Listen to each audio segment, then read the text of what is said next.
En este video vamos a hablar de la fisiología de los pares craneales, los pares espinales y los ganglios asociados. Este trabajo es realizado por Ana María Banderas, Sandra Batista Cardona y Mónica Geraldine Grisales. Cabe recordar que los pares craneales, los pares espinales y los ganglios asociados son componentes del sistema nervioso periférico.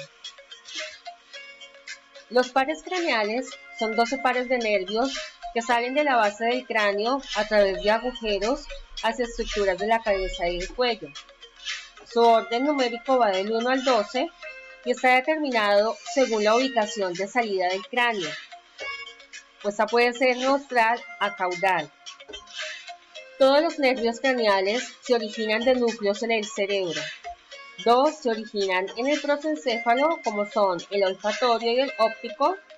Uno tiene un núcleo en la médula espinal, que es el nervio accesorio, y los restantes se originan en el tronco encefálico. Los pares craneales proporcionan información motora y sensitiva a las estructuras de la cabeza y el cuello, controlando las actividades de esta región. Solamente el nervio vago, que es el 10º par, se extiende más allá del cuello para inervar los órganos torácicos y abdominales. Estos pares craneales se pueden agrupar en relación con sus funciones. Los nervios ópticos, olfatorios y vestíbulo coclear son sensitivos. Los nervios oculomotores, troclear, abducens, accesorio y el hipogloso son completamente motores. El par trigémino, el facial, el glosofaringio y el vago tienen las dos funciones, son sensitivos y son motores. Recordemos, el orden de los pares craneales se va a establecer por el número romano perteneciente al nervio craneal de menor a mayor. El primer par es el nervio olfatorio. Este se encarga de transmitir los estímulos olfativos desde la nariz hasta el cerebro. Él tiene su origen en las células del bulbo olfatorio. Es el nervio más corto de todos los 12 pares de nervios craneales y junto con el nervio óptico no convergen en el tronco del encéfalo. Segundo par es el nervio óptico. Su principal función es la de detectar la luz entrante y la imagen que se muestra en la retina y realizar la transmisión hacia la corteza cerebral. Este nervio, al igual que el nervio oculomotor, también participa para cambiar el tamaño de la pupila. Tiene su origen real en el diencéfalo. El nervio oculomotor, también conocido como nervio motor ocular común, su principal función es la de controlar el movimiento ocular. También es el responsable del tamaño de la pupila. Este nervio se origina en el mesencéfalo. Para eso tiene funciones somáticas voluntarias, como la elevación del párpado superior y la coordinación de los músculos oculares que median en el seguimiento visual y la fijación de la mirada. Y también tiene funciones autonómicas parasimpáticas, conocidas también como automáticas, como la capacidad de constreñir la pupila y la contracción de la curvatura del cristalino. Entre otras palabras, enfocar el cristalino en los objetos más cercanos.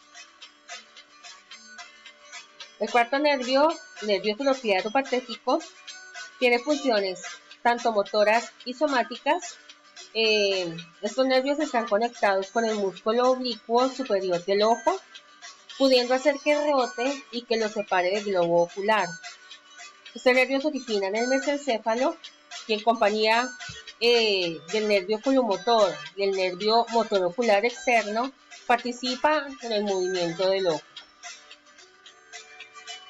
El nervio trigémino tiene también funciones mixtas. Es el nervio más grande de todos los pares craneales.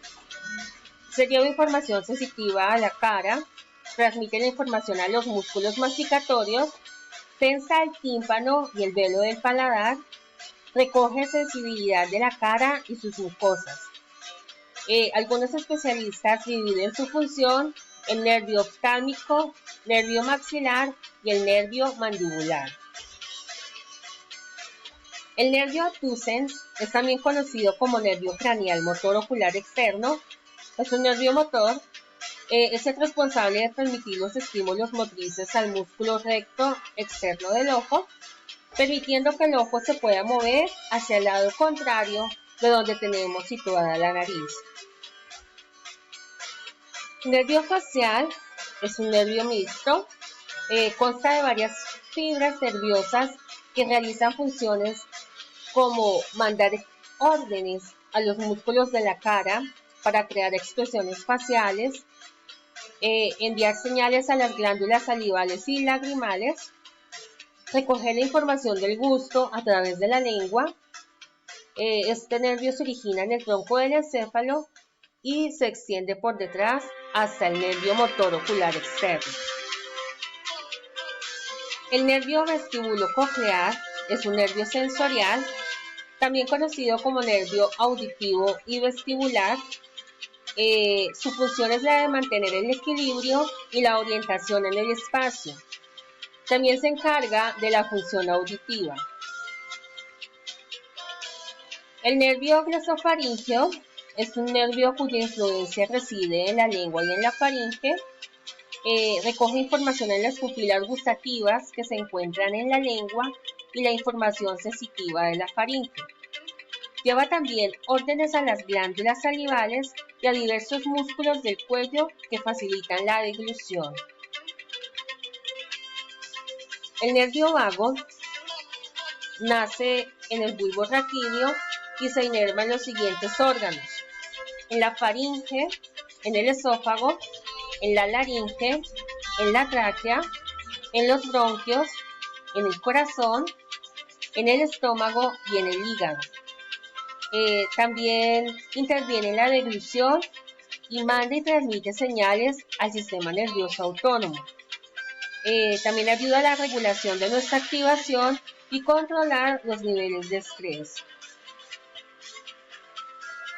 El nervio accesorio, también conocido como nervio espinal, es un nervio motor.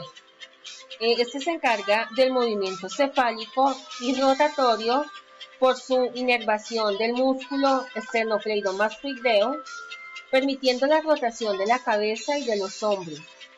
Investigaciones recientes dicen que también posee funciones sensoriales. El último par craneal es el nervio hipogloso. Este nervio es motor, que al igual que el vago y el glosofaríngeo, interviene en la musculatura de la lengua y en la acción de tragar. Seguimos con los pares espinales. Ellos conectan al cerebro y la médula espinal con las extremidades y los órganos del cuerpo. Hay 31 pares de nervios que proporcionan comunicación desde el sistema nervioso central al resto del cuerpo por impulsos nerviosos para regular las funciones del cuerpo humano. El término nervio espinal generalmente se refiere a un nervio espinal mixto que transporta señales motoras, sensoriales y autonómicas entre la médula espinal y el cuerpo. Cada par de nervios espinales corresponde aproximadamente a un segmento de la columna vertebral. 8 pares de nervios espinales cervicales, 12 pares torácicos, 5 pares lumbares, 5 pares sacros y un par coxígeo. Los primeros 4 nervios espinales cervicales se dividen y se recombinan para producir una variedad de nervios que subsirven el cuello y la parte posterior de la cabeza. El nervio espinal C1, que también es conocido como nervio suboccipital, proporciona inervación motora a los músculos en la base del cráneo. El C2 y el C3 forman muchos de los nervios del cuello y proporcionan control tanto sensorial como motor. Estos incluyen el nervio occipital mayor, que proporciona sensación a la parte posterior de la cabeza. El nervio occipital menor, que proporciona sensación al área detrás de las orejas. El nervio auricular mayor y el nervio auricular menor. El nervio frénico surge de las raíces nerviosas C3, C4 y C5. Este se inerva el diafragma para permitir la respiración. Si la médula espinal se corta por encima del C3, la respiración espontánea no va a ser posible. Los últimos 4 nervios espinales cervicales, C5 a C8, y el primer nervio espinal torácico, se combinan para formar el plexo braquial, una matriz enredada de nervios que se dividen, combinan y recombinan para formar los nervios que subsirven a la región del miembro superior y la parte superior de la espalda. Los nervios lumbar, sacro y coccigio se combinan para formar el plexo lumbosacro. Los nervios torácicos son 12 pares de nervios, los cuales emergen de las vértebras torácicas. Las terminaciones nerviosas intercostales se distribuyen por las paredes del tórax y del abdomen. Ellos son los responsables de la inervación de las glándulas mamarias, la pared torácica y abdominal y la pelvis. Participan en las funciones de los órganos y las glándulas de la cabeza, el tórax y el abdomen. Los nervios lumbares están constituidos por 5 pares de nervios que nacen de ambos lados de la columna vertebral. Se ubican por debajo de los nervios torácicos y por encima de los nervios sacros. Ellos emergen de la raquis por los agujeros de la conjunción, donde forman el plexo lumbar y el tronco lumbosacro. Participan en la inervación de los músculos sublumbares y abdominales, asistiendo también a los músculos erectores de la columna y la piel baja de la espalda. Los nervios sacros también son 5 nervios que emergen del hueso sacro, hueso que se encuentra debajo de la vértebra lumbar y por encima del coxis. Su principal función es la relajación de los esfínteres y la contracción de las paredes musculares. Por último, el nervio coccigio surge en el cono medular, ayudando a formar el plexo coccigio. Realiza una inervación en la articulación sacrococcigia, parte del elevador del ano. Los ganglios asociados son agrupaciones de cuerpos neuronales que se encuentran localizadas en la parte exterior del sistema nervioso central. Su función es la de transportar los impulsos que van desde la periferia al cerebro y viceversa. Se encargan también principalmente de conectar al sistema nervioso periférico con el sistema nervioso central, tanto en sentido eferente, desde el sistema nervioso central hacia los órganos sensoriales, como aferente, desde los órganos sensoriales hacia el sistema nervioso central.